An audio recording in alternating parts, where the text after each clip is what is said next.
கேடி சீரியலோட சூப்பரான ஒரு ரிவ்யூ தான் இந்த வீடியோல நம்ம பார்க்க போறோங்க. ஸோ அந்த குட்டி ரிவ்யூ பார்க்கறதுக்கு முன்னாடி நம்ம சேனலை ஃபர்ஸ்ட் டைம் வாட்ச் பண்ணுறீங்களா? மறக்காமல் சப்ஸ்கிரைப் பண்ணிவிடுங்க. ஆல்ரெடி சப்ஸ்கிரைப்லாம் இருக்கிறவங்க தொடர்ந்து எங்களுடைய வீடியோவுக்கு சப்போர்ட் பண்ணுங்க. அடுத்தடுத்த வீடியோ உங்களுக்கு ஒரு சூப்பரான வீடியோலாம் வந்துகிட்டே இருக்கும். ஸோ இப்போ ரொம்பவே லவ்லியான ஒரு வீடியோ தான் பார்க்க போகிறோம். என்ன வீடியோ அப்படின்னு பார்த்தீங்கன்னா, என்ன ரிவ்யூ அப்படின்னு பார்த்தீங்கன்னா, நம்ம ரேவதி இவ்வளோ நாளாக எதுக்கு வெயிட் பண்ணிக்கிட்டு இருந்தாங்களோ அது இப்போ நடந்துடுச்சுன்னு சொல்லலாம்.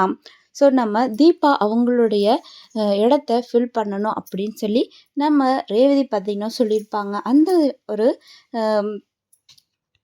டைம் இப்போது வந்துருச்சு அப்படிதாங்க சொல்லணும். நம்ம கார்த்தியை பார்த்திங்கன்னா ஒரு கடற்கரை ஓரமாக அந்த கடற்கரை அலை, கடலோட அலைகள், அதுக்கப்புறம் நிலா வெளிச்சம், இந்த வெளிச்சம்லாம் பார்க்கும்போது இந்த ஒரு தனிமையான அமைதியான பிளேஸ் பார்க்கும்போது ரொம்பவே சந்தோஷமாக இருக்குது.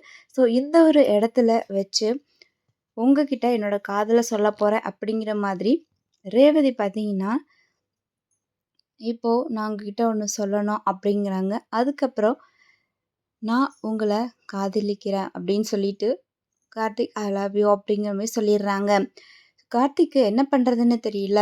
ஸோ கார்த்திக் பார்த்தீங்கன்னா அவங்க கொடுக்குற ரோஸை வாங்கிக்கிட்டு அவங்க ஸ்மைல் பண்ணுறாங்க. ஸோ அந்த ஒரு ஸ்மைலிங்லேயே ரேவதி பார்த்திங்கன்னா கன்ஃபார்ம் பண்ணிட்டாங்க, அவர் நம்மளோட காதலை ஏற்றுக்கிட்டாங்க அப்படின்னு சொல்லிட்டு. அதுக்கப்புறம் பார்த்திங்கன்னா ரேவதி கார்த்திகை ஹக் பண்ணுறாங்க. இந்த ஒரு மூமெண்ட் பார்க்கவே ரொம்பவே சூப்பராக இருந்துச்சுன்னே சொல்லலாங்க. ஸோ ரசிகர்கள் எல்லாருமே ஆசைப்பட்டது இந்த ஒரு மூமெண்ட்காக தான். இதுக்கப்புறம் கண்டிப்பாக லவ்லியான மூமெண்ட்ஸ் எல்லாமே கண்டிப்பாக வரும். கார்த்திக் அண்ட் ரேவதி எங்களுடைய ரொமான்டிக் சீன்ஸ் எல்லாம் கண்டிப்பாக தொடர்ந்து வரும்.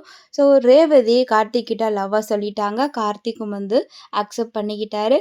இந்த ஒரு குட்டி ரிவ்யூ உங்களுக்கு எல்லாருக்குமே கண்டிப்பாக பிடிச்சிருக்கும்னு நினைக்கிறேன். ஸோ இந்த ஒரு குட்டி ரிவ்யூ உங்களுக்கு பிடிச்சிருந்ததுன்னா மறக்காம லைக் பண்ணிடுங்க. தேங்க்ஸ் ஃபார் வாட்சிங்.